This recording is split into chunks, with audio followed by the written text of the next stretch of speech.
Hey shouters, welcome to another episode of ShoutMeLoud podcast. And today in this conversation, we have a very interesting personality joining in. Bala Nadar, who is the founder of StartupWala, is going to share some amazing insights on trademark and copyright. His company, StartupWala, is an interesting company based on PaaS model, platform as a service model, that supports entrepreneur with company registration, trademark, copyright protection, compliances, and GST filing, and whatnot. Now, we'll talk about all this and also understand how does the trademark and the copyright affect you, me, any creator, any blogger, any ebook writer or any book writer, any publisher or a freelancer. This series is going to be two-part series. In the first part, we'll be talking about trademark, and the second part, we'll be talking about copyright.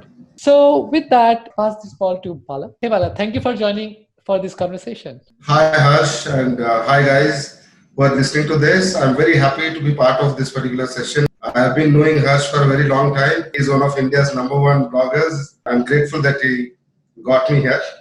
Yeah, I'm so glad that you could join us because I understand one thing, we blogger are quite creative people. And if there's one thing we don't know is there a lot of legal aspect. Knowingly, unknowingly, we might be, making some mistakes. And probably that's something which we don't want to make. I don't think anyone can be better than you to add some value here. So thank you for joining in, Bala. All right. So I think Harsh, creative people are always in the search of next new thing, and the law is like it's like an ancient thing, you know. So it has to be always like that. And being a person who has seen both the world's technology as well as law, I think law is an enabling factor for artists. And what we are going to dive into today is like you'll find out a new facet of law, which is like very simple.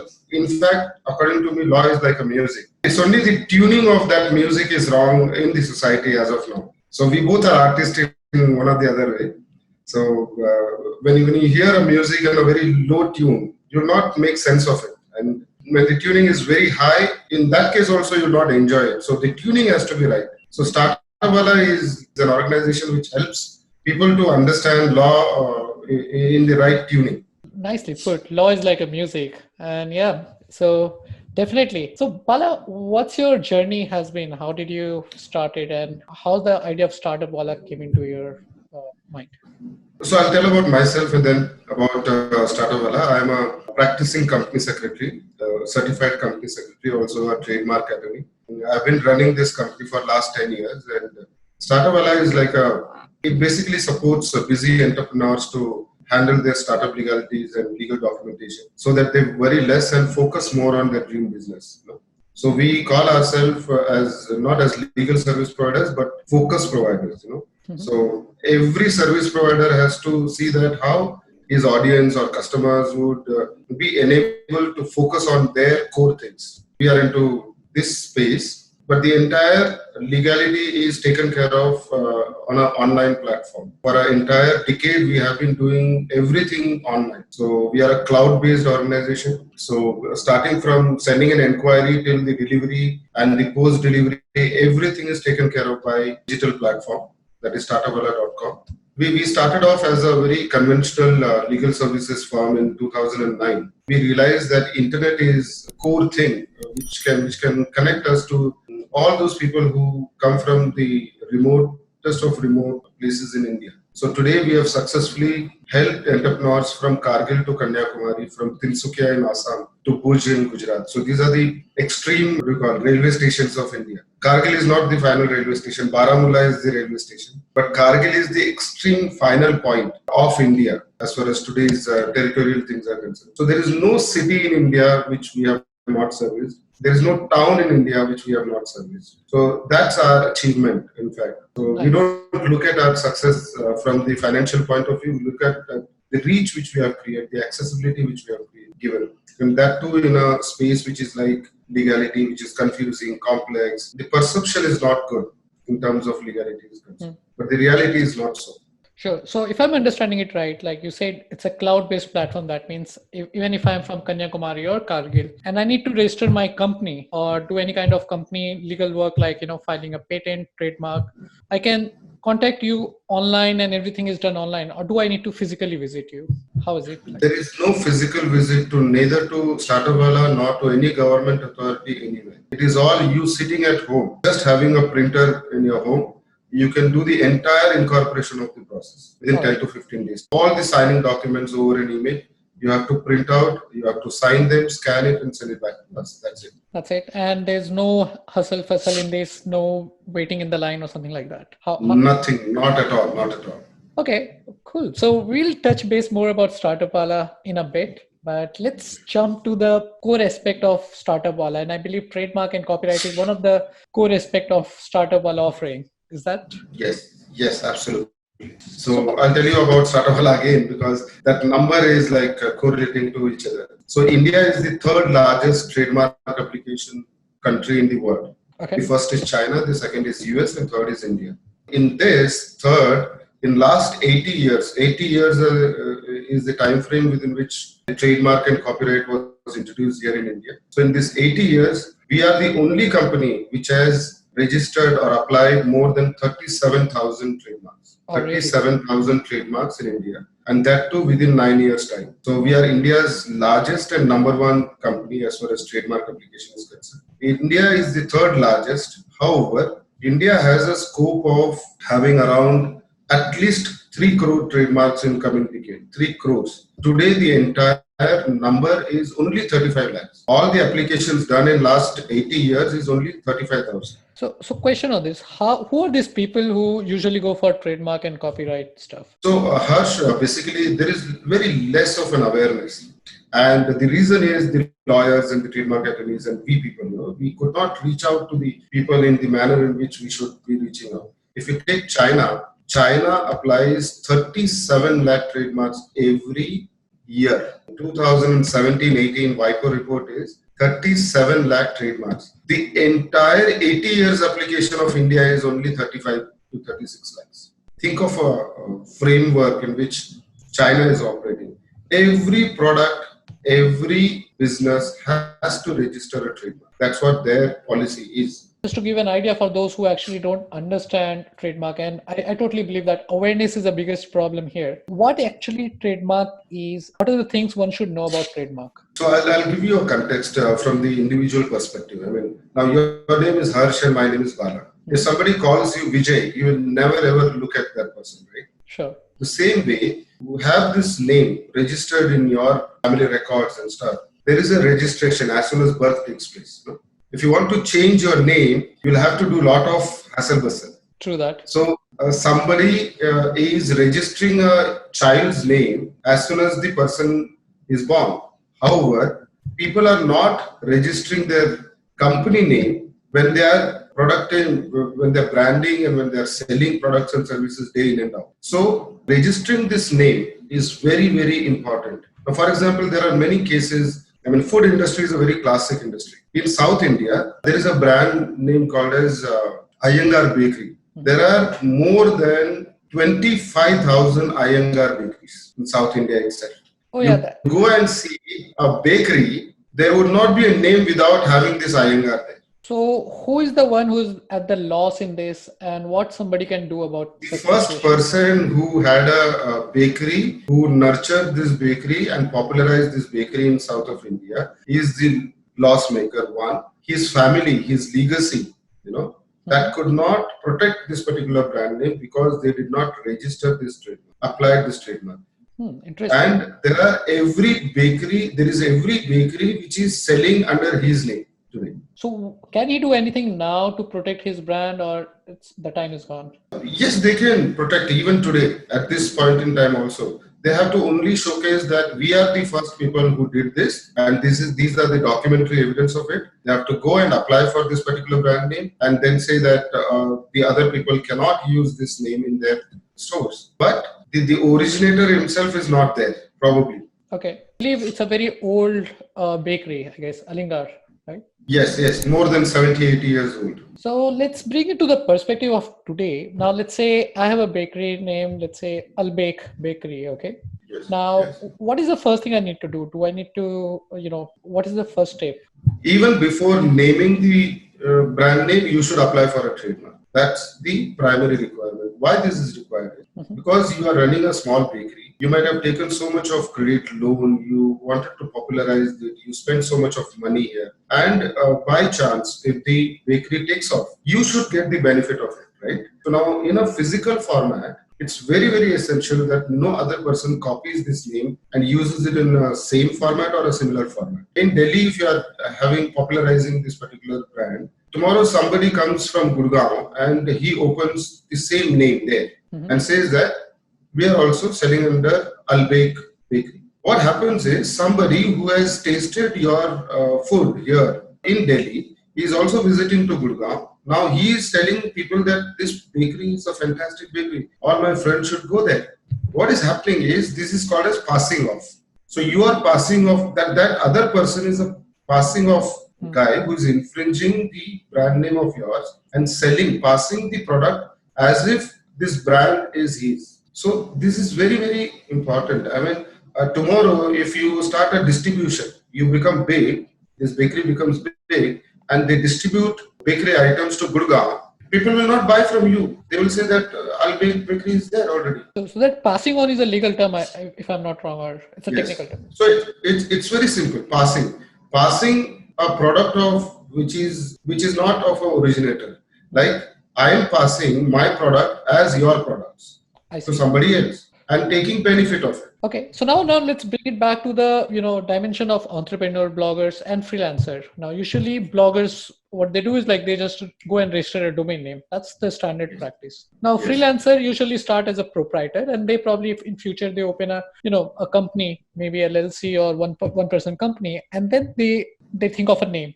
So you said like the first step is to actually search for trademark and register for trademark. Is that so? Yes. So I'll give you a definition of trademark. Trademark is a visual symbol which is used to indicate a trade connection between that product and the manufacturer or the provider of that particular. Sure. Okay. So it is a connection. What is happening here is, for example, blogger. Now you people are like artists who create content online. You are the originator. You are the manufacturer of that particular content. Now, when you say that I am the originator, I am the creator of this particular content, they will say, where can I access your content? You will say ShoutMeLoud.com. Now, if there is ShoutMeLoud.in, which has been registered by somebody else, this creates a confusion in the society. So it is not only that the law tries to protect you as a creator, the law's perspective is to also safeguard the society, the consumer. So in both this, you are also a sufferer, the consumer is also a sufferer. He would go and see a very substandard content and think that Harsh is of no use here. I mean, his content is not satisfactory to me. So he will start saying wrong things about you as a content creator, one. Second thing, if he pays for that particular content, he is also been duped of his money. So both these factors are very important. Now, this is a trade connection.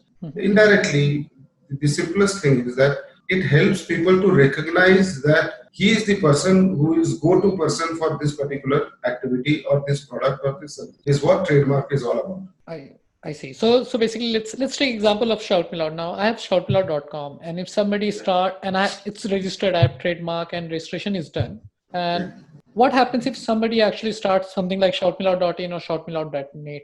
What can I do to ensure that I protect my brand interest? So we'll take two situations. One is you have applied for a trademark, you have registered a trademark.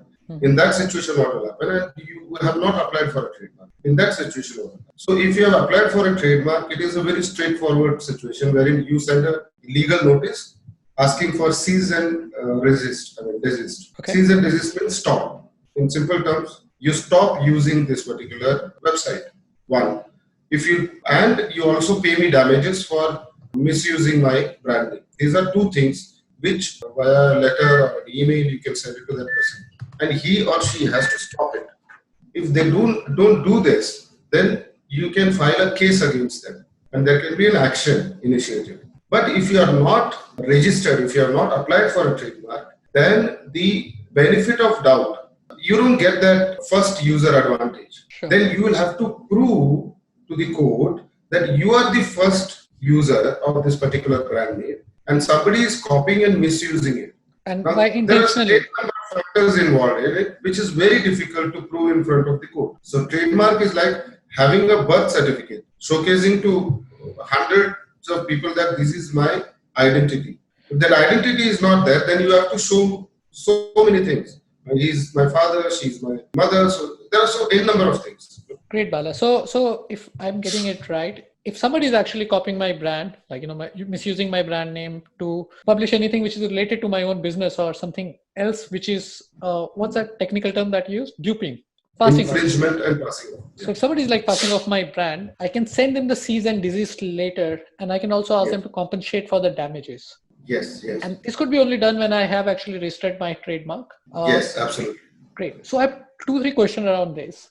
When you talk about the trademark registration, do I need to have a company, or as a proprietor, as an individual, can I trademark my domain name or my business? That's number one. Number two is what all is required to trademark at the time of trademark. What all should be required? So the answer to your first question is that this is a very interesting question. Thank you for bringing this. You need not be a business owner. You need not have a company. You need not have a firm or anything else. As an individual also, you can apply for a trademark as a single owner of some business. Okay. So Harsh Agrawal as an individual can apply for a trademark. Wow. So it does not require a private limited company. It does not require a sole proprietorship firm or partnership firm, anything. Only thing is that you must intend to carry on some service or sell some product under that particular trademark. So here we are not talking about a mark. We are talking about a trademark. So that name should be used in connection to some commercial activity. Who all can apply for a trademark? A government can apply for a trademark. A trust can apply for a trademark. An individual person can apply for a trademark. Private limited, public limited companies. N number of people who feel that I'm going to use this for some commercial activity to popularize a particular service or a product can apply for a trademark. Interesting. Okay. Filing of trademark is a very simple process. It will not take more than 2 hours. One is, if you have a logo, you must have a JPEG format of that particular logo, soft copy of that logo in black and white format, not in a color format. Second thing is, you have to give one authorization letter to the trademark attorney. That's it. So if you send these 2 documents, the attorney will create the format of the authorization letter. They will send it to you. You have to take a print on 100 rupees stamp paper, sign it and send it back. That's it. Your application will be filed within a couple of hours. So how much does it cost? The cost of it is, all inclusive cost is 6,000 rupees, out of which government fees is 4,500 rupees. GST and other items go up to 500 rupees. And StartupWala fees is only 998 rupees. That's it. 998. Less than 1,000 rupees. And how long this trademark is valid for? So once the trademark is applied, it undergoes some examination process at the back end from the government side, which takes around 8 to 12 months, or in certain cases, it may also take 18 months time. Okay. So once your trademark is registered, the validity is for 10 years. All right. After that, you have to renew it. Sure. So I'll just add one interesting thing, and a lot of our listener or viewers have seen those mark TM, sometimes R. Here's the thing: like when somebody applies for the trademark, as Bala said, it can take up to 18 months. In that process, you can use TM with your brand name. That means that you have applied for the trademark. And once it is registered, instead of TM, one can use R. That means it's registered trademark. Now, Now, Bala, so you did mention that somebody has to have a commercial intent in any form to register for a trademark, right? Now, I'm asking especially from the blogger's perspective, because a lot of people, a lot of youngsters have some amazing idea and they, buy this amazing domain name. So is that buying domain name is enough, or they need to have the domain name, they need to have a logo? One thing here, how essential the logo is. And third, how important they need to have the plan of what kind of activity they are going to do on their website on that domain name that should be shared at the time of registration. How these 3 things are interrelated and important. First thing is, booking of domain itself shows that you want to enter into some kind of a commercial activity or some kind of activity in the sense. Now, when you have a domain and you write a blog, it is for the consumption of the end user. And when a blogger, professional blogger is there, he is one or the other way, if not today, he is going to come up with some business model so that he makes money out of it, makes some kind of livelihood which is sustainable for the blog as well as for himself. So this itself is a commercial activity. One. Second thing, domain name itself can be applied as a trademark. It does not require a logo. Logo is not a compulsory thing. Okay. First thing. So there are different types of logos, different types of trademark. One is a word mark. The other is a device mark.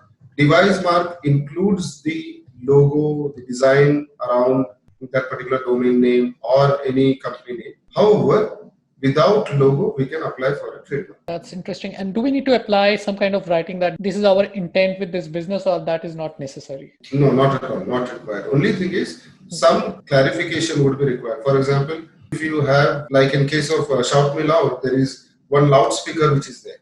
Okay. So this entire logo is called as device. It's a label. So there is a probability of explaining that ShoutMeLoud is the device of loudspeaker. So there are n number of different connotation which has to be written. So, but it does not require any explanation as such. Sure, but that would be taken care by your team. Like if somebody yes. So legal team will guide you and they will write. And okay. You can just approve it. If I get trademark done in India, is it acceptable internationally or is it only in India? There are a couple of things which are involved in it. One is if you apply for a trademark, get a registration here in India. It is can be used to show your prior usage.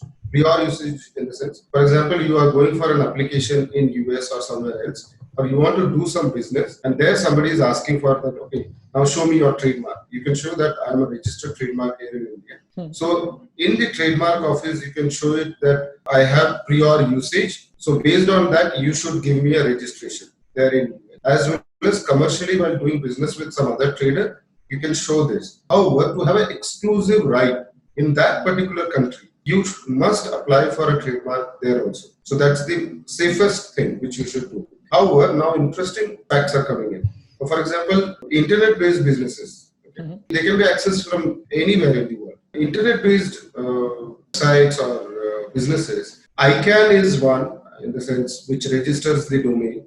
So WIPO has a very exclusive but non-binding regulations. In the sense, for example, if you can prove that shoutmeloud.com was my website and somebody has stolen shoutmeloud.in, unfortunately, I did not register it. We can make a complaint to ICANN as well as to WIPO domain registry thing. It's a bit complex thing. However, there are two factors. One, if you are going to do business outside India, you must apply for a trademark in that country also. Otherwise also, if you have an internet business, registering in one particular country is sufficient so that at least you can show some kind of a prior usage if at all some infringement takes place. Wow, interesting. Before I jump to the next question, there's one thing I want to touch upon, and that is about the cease and desist. And I believe that is a challenge among most of the individual or companies who go for the trademark and who get all this paperwork done.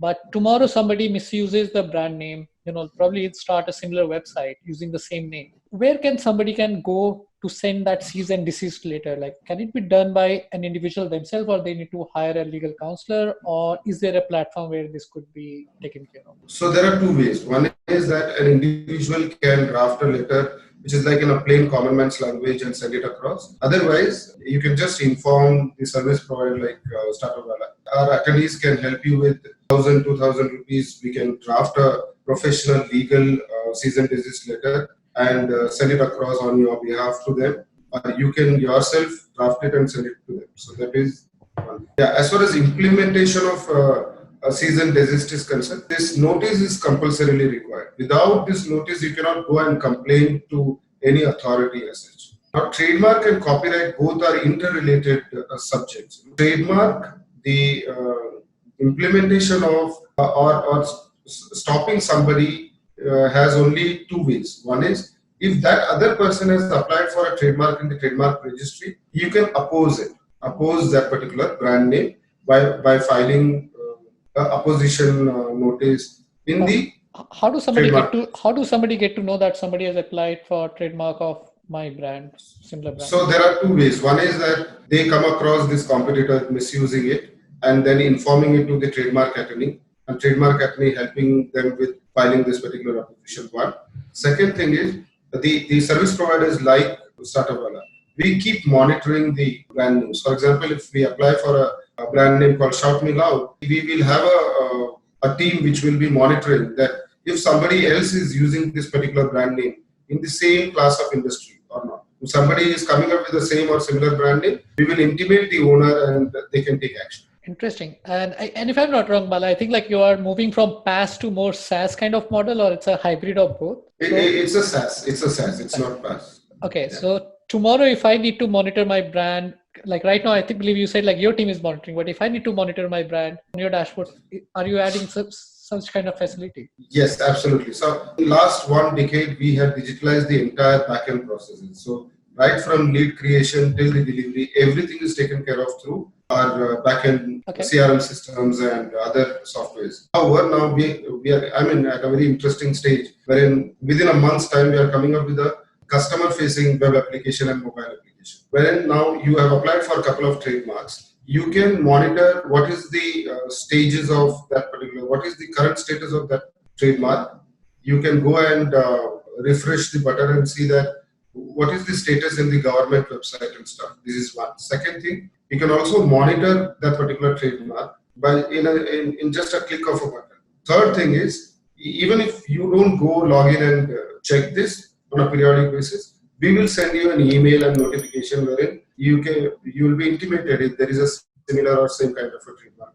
So these are the things which we are coming up with. Cool, interesting. So just to sum it up for everyone, number one is that trademark registration is important. It's essential, I would say, to be able to protect the brand. Feel free to correct me, Bala, or if something you'd like to add in between, feel free. Okay. Second, about the cease and desist, like, is it possible is there a format that you offer or somewhere I can actually download? I can give you a free of cost format. I mean, the interesting thing is StartupWala does not only provide services for free of on price. Our model is like giving services on bare minimum price, BMP, not MRP. So BMP, bare minimum price, as well as we provide free of cost assets like cease and desist can be one of the free of cost product which we can distribute. Agrawal's bloggers only. Perfect. I mean, you can't be more generous than that. So I'll leave those link in the description, guys. Like you can actually download the cease and desist later from there. I'll also leave the link for StartupWala, where you can find, all the information about StartupWala. And if you need to get something done, you can actually work with them. So Bala, you did mention that you have lawyers, and if tomorrow let's say I'm getting into an agreement with somebody and I want to draft an NDA agreement, or any kind of agreement, can that service be taken from StartupWala as well? Yes, absolutely. So now on Google Play Store, we have a mobile app which has been downloaded by more than 2 lakh B2B customers. If you download that mobile app, you will get 21 legal agreements personally drafted by myself as free of cost. Lovely. Immediately. We have distributed this for around 15,000 startups and SMEs all across India. Mm-hmm. Now, they have themselves come back and told us that there are around 10 agreements which are very crucial for any startup. One among them is non-disclosure agreement. So they want us to create a software wherein they just punch in few information and then an entire beautiful legal agreement is been drafted. So we have come up with a software which is like a agreement creator software, which will be launched along with this web application. Anybody can go and create n number of documents on it on a very, very meager 1,000 or 1,500 rupees subscription for a year. And you will find business non-disclosure agreement, employee non-disclosure agreement, freelancer non-disclosure agreement, non-compete agreement, everything there. So we do help in that. However, if there is any court case or any legal complications which need to be addressed, we can suggest people to lawyers who practice in the court. Even though we are legal service providers, we are B2B legal documentation service providers. So legal advisors can be given to them on online basis also. Lovely. So somebody who has actually, I know a lot of our audience who work with a lot of freelancers, a lot of people on a contract basis. And just to not get into the hassle of this paperwork. They don't do a lot of paperwork, and this is a big mistake. And well, I truly appreciate with this kind of innovation that you're coming up with. And guys, do you have any timeline of this your new platform launch?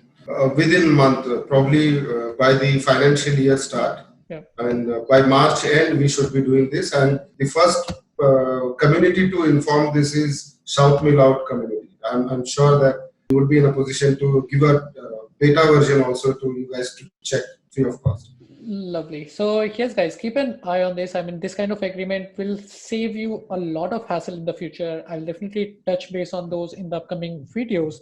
And before we wrap up the first part of our first part of this series, I would like to ask two questions. One is related to the blogs, and it's about the design. So, one of the major concern, like a lot of us actually spend a significant portion of money on the website design. We hire a designer to get the custom design and somebody to develop it.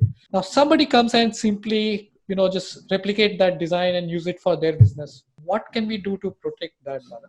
First thing is, the content creation is a very complex subject to handle in the sense, copyright, in terms of content.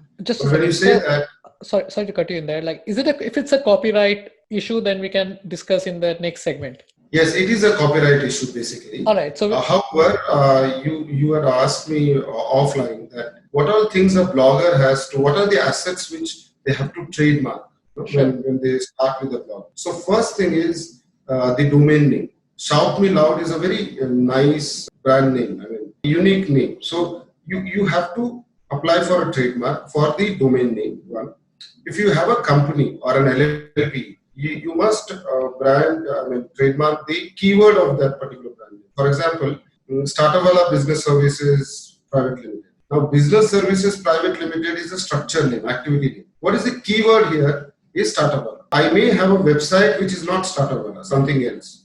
For example, in case of Naukri.com, Naukri.com is a domain name. The company name is InfoEdge India Limited. I see. So InfoEdge should also be registered, applied for a trademark, as well as the domain name should be applied. So in case of bloggers, domain name, if they have a company, the keyword of that particular company name should be trademark. Yeah, there's one last question, and I think it's going to be a game changer for a lot of people who don't know about the licensing and franchising model of the trademark registration. And I think just share some good, nice knowledge about there, Bala, how it can help somebody to really make money. So as I told you, India ranks number 3 in trademark application. The most important thing is the awareness about the trademark. Now, if you see pizza joints like Pizza Hut, McDonald's, which are very popular, even Starbucks, all these companies, how they have grown so big is only based upon trademark and trademark licensing, nothing else. Their product is trademark licensing. Their product is not pizza or anything else. It's their byproduct, basically. So when I say it is a byproduct, if somebody is opening a pizza joint, Pizza Hut store, Pizza Hut US is not the owner of that particular store. It is that individual person. The entire billing, if you see the bills there in McDonald's or anywhere else, you will find that there is a store name written there. So he is doing that entire transaction. However, the branding is done on the name of Pizza Hut or McDonald's. So if they would have not protected their brand name, they cannot sell the process of making a pizza or hamburger or burgers and promoted their brand to such a wide network. So trademark licensing is a key for this kind of businesses. If tomorrow, for example, there is a blogger who runs a YouTube channel or a podcast, and there are brands which come and collaborate with them. Now, this model has some process to be followed. If that process is so authentic and if that process is been documented well, by using that process, any individual who gets certified in that particular process can start a ShoutMeLoud channel somewhere out of the country, out of India, in Australia or somewhere else. So you can get licensing fees out of it. Yeah. And I think that's the crux of it. Like there's 2-3 element to it, which, a lot of our audience should know is when you're buying a website, always check if they have a trademark registered. And if they do, always make sure that you also get the trademark license transferred under your name or your company. So this is very important aspect. So people, what they do is they just pay for that particular goodwill of that particular brand name. They buy the domain name. They transfer the owner of that particular domain name. However, if trademark is not been shifted, the trademark is not been transferred, then that domain name does not have any value as such. So having awareness around this is very, very important. Yeah, and it does not require much of legalities. It is just a basic documentation which any trademark lawyer can help you out. Sure. So as rightly put, like you have birth certificate when you're born to ensure that you are you. Similarly, the trademark ensures that this brand name and the brand asset like logo belongs to you. And apart from like all the things, all the detail that we discussed, I think the licensing model is something that you should definitely know, because that is going to ensure that even if tomorrow you sell your brand, you still own your brand, and probably you can make significant amount of money with the licensing model. So anyways, that's where we are. And thank you, Bala. You dropped so much of knowledge bomb, and I think we are right on the mission of creating awareness about the trademark. Now, this is the part one. And in the next section of this video, in this podcast, we'll be touching base on the copyright issue, about from the content, and it is for the bloggers, for the freelancer who creates design, or also for the book authors who are publishing their own book. So stay tuned and do send this video or this podcast to the people who are going to get some value out of it. Well, thank you, Bala, for being with us. See you in the next part. Thank you, Harsh. Thank you. Great speaking.